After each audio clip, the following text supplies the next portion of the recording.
Ah, geez, when did Palia get so bright? Ah, okay, that's much better.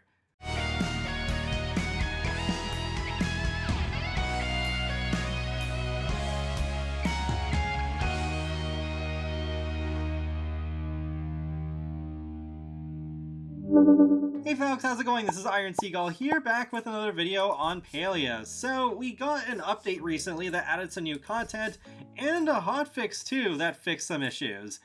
I'll be going over the main points here. The patch notes will be linked in the video description below, and they're quite long actually. There's quite a few fixes, and also some top known issues that they're looking into.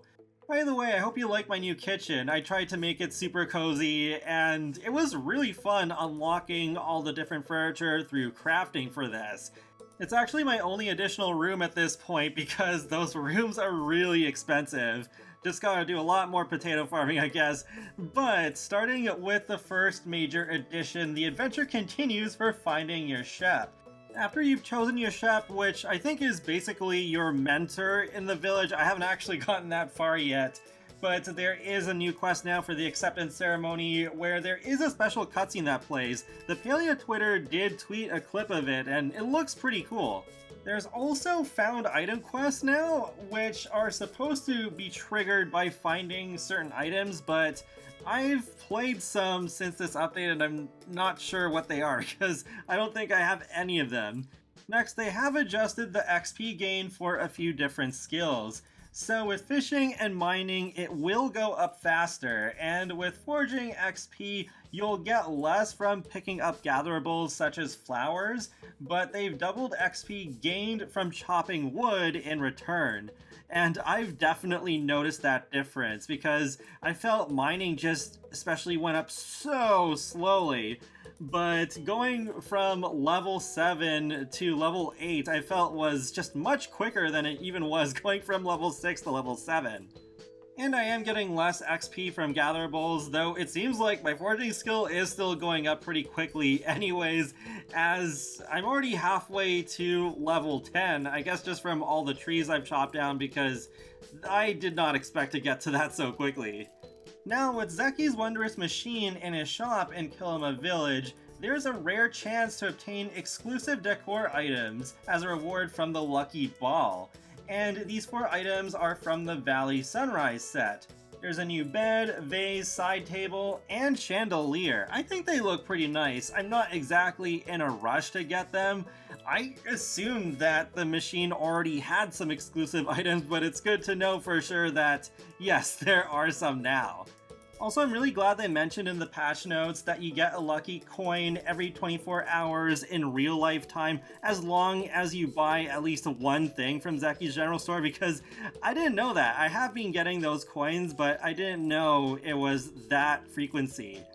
There's also a new events tab in the pause menu. There's nothing really worth seeing because we don't have the event yet, but I'm assuming that will be dropping with the next major update. Then they listed a bunch of quality of life improvements for both Kilima and Bahari Bay. The two that stand out to me the most are that clay spawns way more often, which is good because I found clay before this patch to be really rare, and it didn't seem like the sort of material that needs to be rare, and there are more iron spawns in Bahari Bay. When you press H to view your whole housing plot, you can now rotate the camera with the Q and E keys, and thank goodness. I thought there was just something wrong with my mouse as to why I couldn't do that before. Nope, it just wasn't in the game yet, so that is going to help me a lot with decorating my outside. It probably is the simmer in me saying this, but it would be nice if I could just hold down the mouse button to rotate the camera in this mode as well. They also improved the UI of the modification bench, and you can actually zoom in and rotate 360 degrees on the preview, so that is really cool. You can get like a real feel for what it's going to look like for when you change the color. Now when we browse the guild shops, we can sell any related items to that NPC. For example, with Einar's fishing store, we can sell him fish. So I was super confused as to why we couldn't do this before, but I guess this was just something they didn't have ready in time for when the beta first came out. The next thing is that for insect catching, it's been improved. The smoke bombs now have an area of effect, so it is more forgiving when you're aiming at the targets. And because of this area of effect, it's now possible to catch multiple bugs with just one bomb if they're close enough to each other.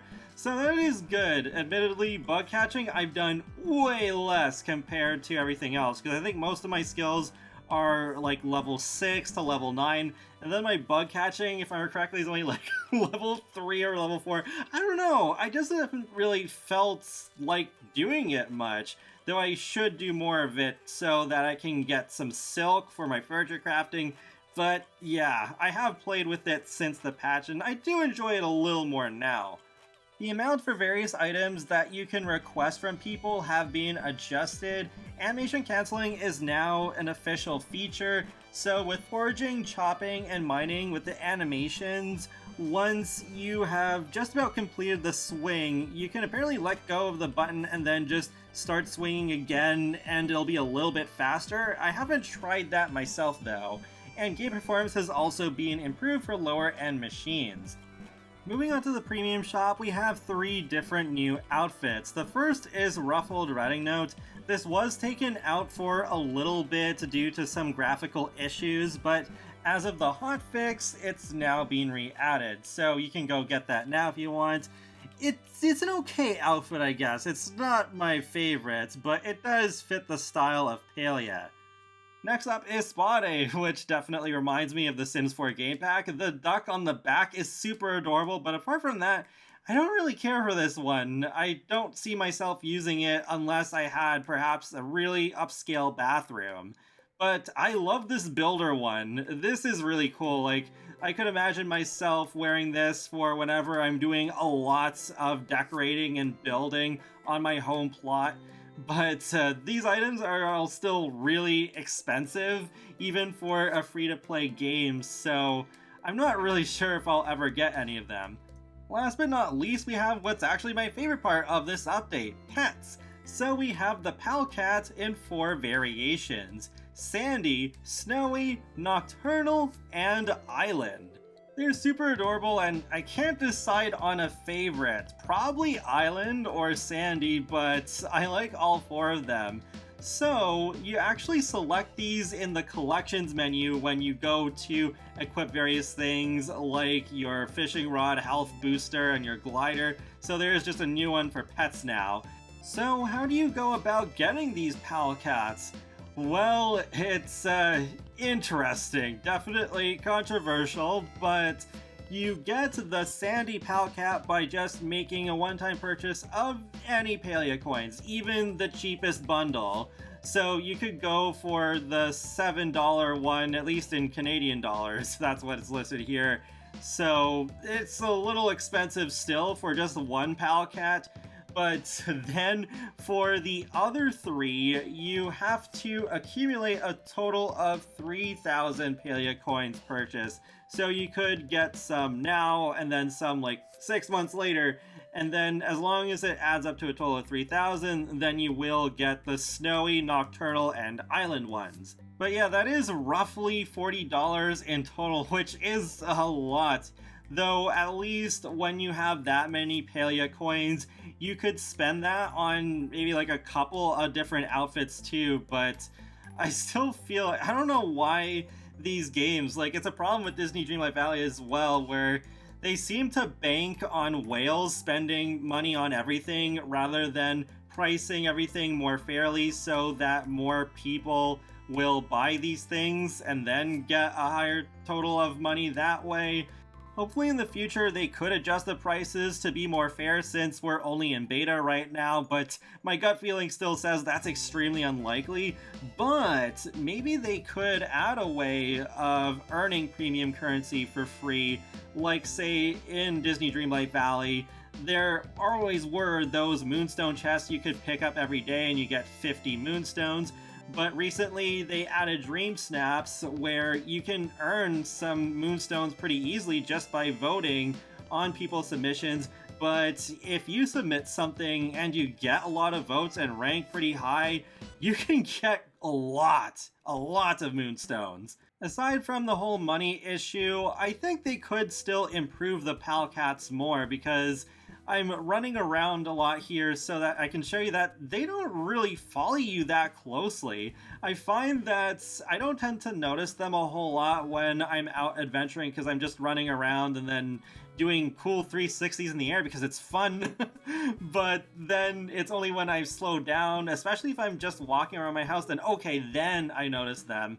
So I think they should adjust that so the pets follow you more closely or even run beside you, though I don't know if that might create more issues in terms of clipping through walls with the pets or something like that. But also, you may have noticed at least a couple of times the pal cat's animation gets really stuttery when they're just trying to adjust the speed at which they follow you, so hopefully they could fix that too, because yeah, you see it looks a little janky.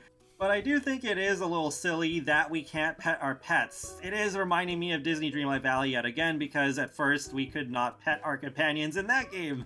So with the premium shop in Palia, yes, it is just cosmetic, it's not pay to win. I don't think having the ability to pet our pets would change that at all. Like, okay, if pets gave us benefits where we could get more yield out of mining or foraging or wood chopping, then yes, that would be unfair. But just petting? I think that's okay.